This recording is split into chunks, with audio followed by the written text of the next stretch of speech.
Hey, what is going on, YouTube? Aaron here. We are back, ladies and gentlemen. I hope you guys are having a fantastic Friday here. And guys, we've got a fun one for you here in today's video. Trolling Battleship players with the 40 torpedo spam is what I think I am going to go with for the title of this video. However, throughout a good majority of this game, I actually only end up trolling myself and my team as a result. If you guys watched my first look video on the Jinan, you know that the Pan-Asian cruisers are a somewhat difficult class to play well, I would say. Of course, anyone can YOLO rush in, drop your torpedoes, use that torpedo reload booster, get a few hits, and then explode because you're made out of, recycled Coke cans there. However, in an effort to be somewhat effective and, helpful to my team, I decided to play this a little bit more cautiously. And well, this game is a perfect example of, getting the right set of circumstances, but at the wrong time. And you guys will see what I mean throughout a good majority of this game. I want this video to serve a few purposes, the number of which giving you guys another fun video in the Jinan here, one of the newer Bureau ships, with our sort of specific torpedo-oriented build, but also emphasizing how damage farming, especially towards the end of the game, may not be the most helpful for your team in the long run. You'll often hear players say, well, I got 100,000 damage and 2 kills. What were you doing? Well, I was trying to defend our base, I was trying to get the capture points, etc. And while damage is certainly a huge factor in winning games, it is not the most important in a good bit of scenarios.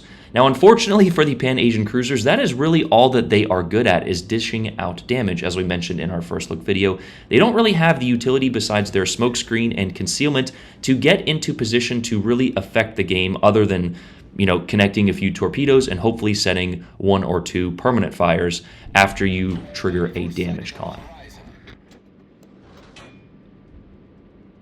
Now, hindsight is always 20/20, but considering that our destroyer spawned on this flank, and typically, not always, but typically destroyers tend to mirror each other on the flanks and the spawns, I didn't want to go out wide here as I thought I would have been detected as we watch our Burgoyne sail in the first 90 seconds, donating his health and spamming negative when I tell him to get back and not put his ship in the middle of the map here.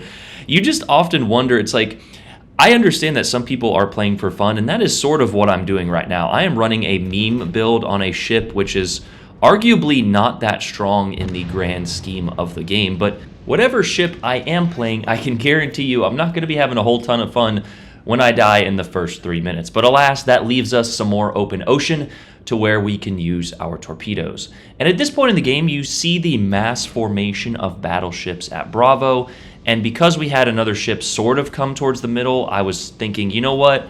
I can try and help our team over at B, but it looks like they have a good amount of ships over there, and those ships on the north side, the enemy ships at Bravo, are not headed towards the middle. So I'd basically be wasting my time just trying to get all the way across the map, and considering that I preach not doing that, number one, because it's a waste of time, and number two, just out of principle, I decided to sort of head back towards this flank.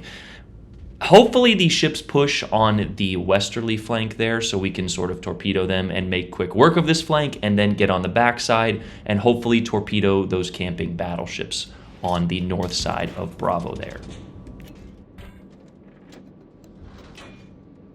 As we stated in our first look video, and as you guys can clearly see in this game, if you don't really have an ultra aggressive enemy team on sort of an open, concept type map, you're just going to be sailing around in circles trying to put your ship in the right position. But by maintaining this sort of central position here, that is what we are doing, and seeing that the enemy is actually pushing on this west flank, we are now able to, somewhat get our torpedoes in position to help our team in some way, as well as get our guns on target. And even though these guns are probably the worst light cruiser guns at the tier, if you can manage to get the superstructure and get the occasional fire, you still will be impacting in terms of damage in some way. If you've made it this far into the video and you are waiting for the torpedo spam, it does come, I promise. It just comes a lot later in the game. And I'm trying to apply and give you guys a few of these principles about, just being a little bit more impactful and what to do in games like this when the enemy doesn't necessarily give you the goose right away. A great analogy we always use on this channel is getting the girl home from the bar, or guy. Hey, we don't discriminate here, but sometimes you got to put in a little bit of effort. You can't necessarily just walk up and say, hey, you want to get out of here? Now, sometimes that'll work. However, that is sort of like getting the perfect, brawling game or game like this where all of the enemies just sail into your torpedoes.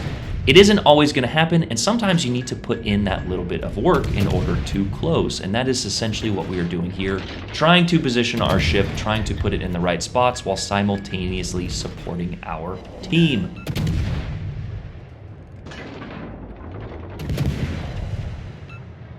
As you can see, though, our team isn't having the best of luck on the other side of the map there. We have lost 3 battleships already in about 6 minutes here, and if you count that the first 30 to 45 seconds of the game are spent getting into position, they have lost anywhere from 70 to 100,000 HP in 5 minutes. If you are looking to improve yourself as a player, try not to lose that much HP in the first 5 minutes of the game there. But alas, this game is actually lending itself in our favor, seeing that the Jinan and all of the Pan-Asian cruisers here do a lot better when ships have to press into you or either want to press into you because you are the only ship remaining. So while it is not an ideal scenario, it is actually going to benefit us in terms of damage anyway, in some regard.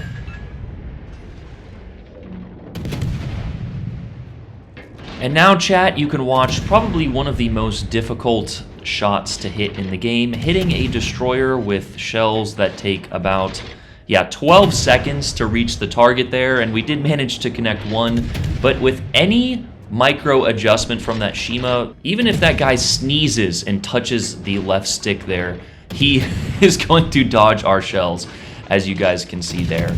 We did manage to get him really low, and this is part of the game where I really wish our destroyer would have went out and got him. We have managed to catch this Petro, the Colombo, and that Shima in a little bit of a crossfire here. The Yagumo got some great torps on target. We managed to get a few fires and damage them a little bit there, and our battleship had a great impact over there, attracting damage and dishing out damage. Unfortunately, he catches a Shima torp and does go down.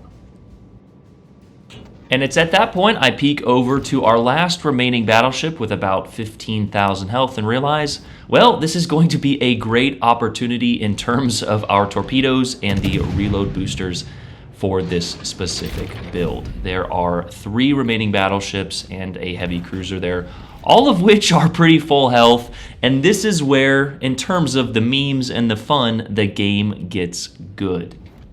And if you actually look at the scoreboard with the elimination of the ships on our flank and holding this capture point here, our team actually has a little bit of a chance to bring this game back. However, it is going to involve getting a lot of our torpedoes on target and putting our ship in the right position, as well as our destroyers not falling victim to getting too close and connecting a few of those torpedoes as well. But with the elimination of our Colombo there, it is now down to us and these other 2 destroyers. Now, unfortunately, that Shima Kaze did manage to survive with 2,000 HP, and I really wish that our Yagumo would have turned around and got him, because I was thinking about pushing further south here to try and cut off these battleships, but that's when I realized that Shima could be beelining it straight for this cap here, and he would detect me on the backside and there would be nothing I could do about it. So I decide to use this middle set of islands here near Charlie while trying to get my torpedoes on target, and there is just a beautiful shot of 20 deep water torpedoes on target. And guys, don't worry, because in just a few moments here, we actually managed to get even more on target. Of course, as you can see, our reload booster is on cooldown. Let's be honest, this would be an infuriating position to be in. None of the targets are spotted. Now, I think the Yoshino had his hydro running here, because how on earth did he detect those torpedoes?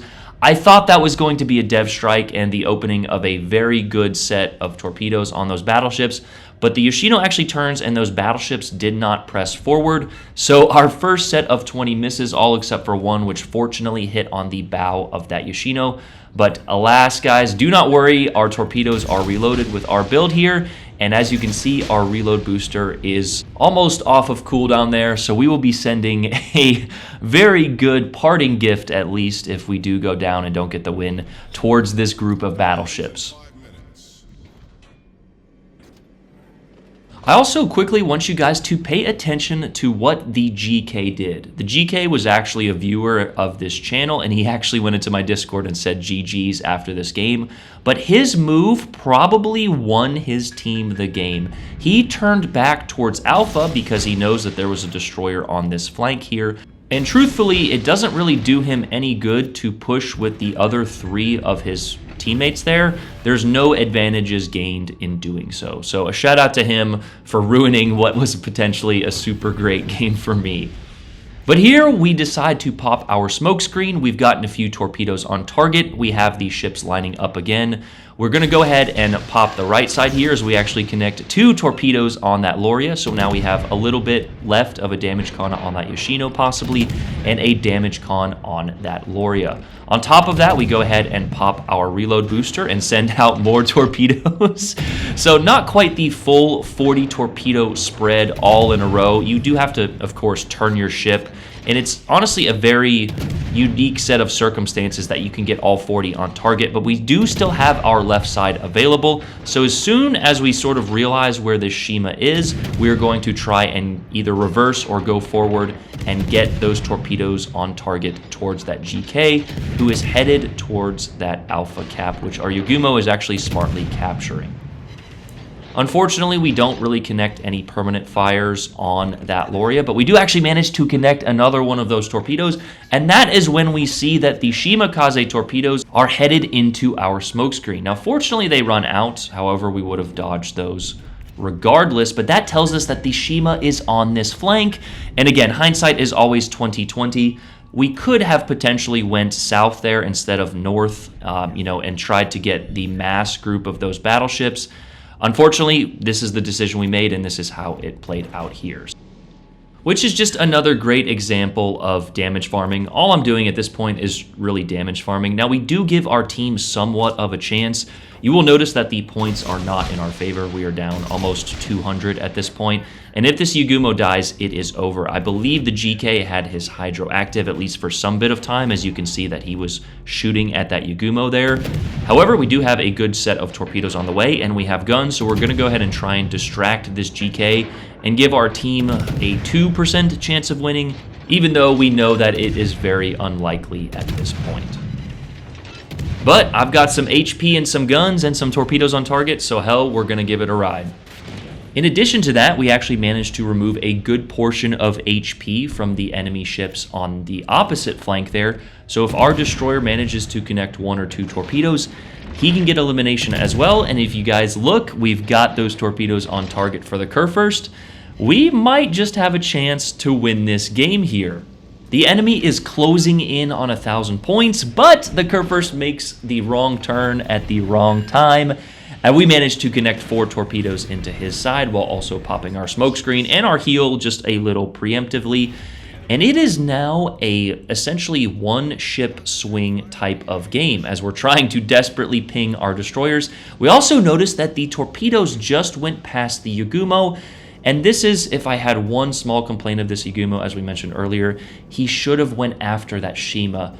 I don't know if he knew the health or the status of that Shima, but from the last time we saw that Shima, he was very, very low. So if he goes after him and gets that elimination, you can see that there's only 1 minute and 5 seconds left on the clock.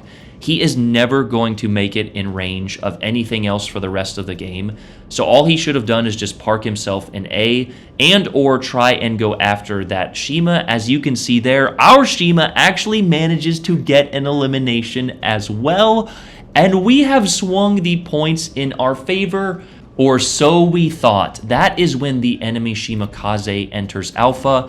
And if you know how the caps work, as soon as you contest a cap, you are no longer receiving those points. So the enemy has a 2-to-1 point advantage, and with how close this score is, we are gaining 3, they are gaining 6. It's coming down to the wire. We have 958, they have 956. Are we going to take it in our advantage? Can we get the elimination? We're shooting at this Loria here. If he gets a lucky Citadel and kills us, it's over. It doesn't matter. We have to do something.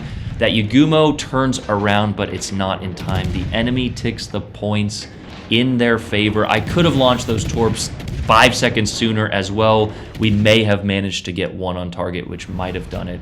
But alas, it is games like that that I thoroughly enjoy so much more than the absolute swamps. But part of the reason is because we didn't give up. Now, again, you could make the argument I could have positioned myself a lot better, a lot sooner, but we still managed to get a great damage total and a great XP score, albeit a little damage farming towards the end, but we put our team in a position to win there.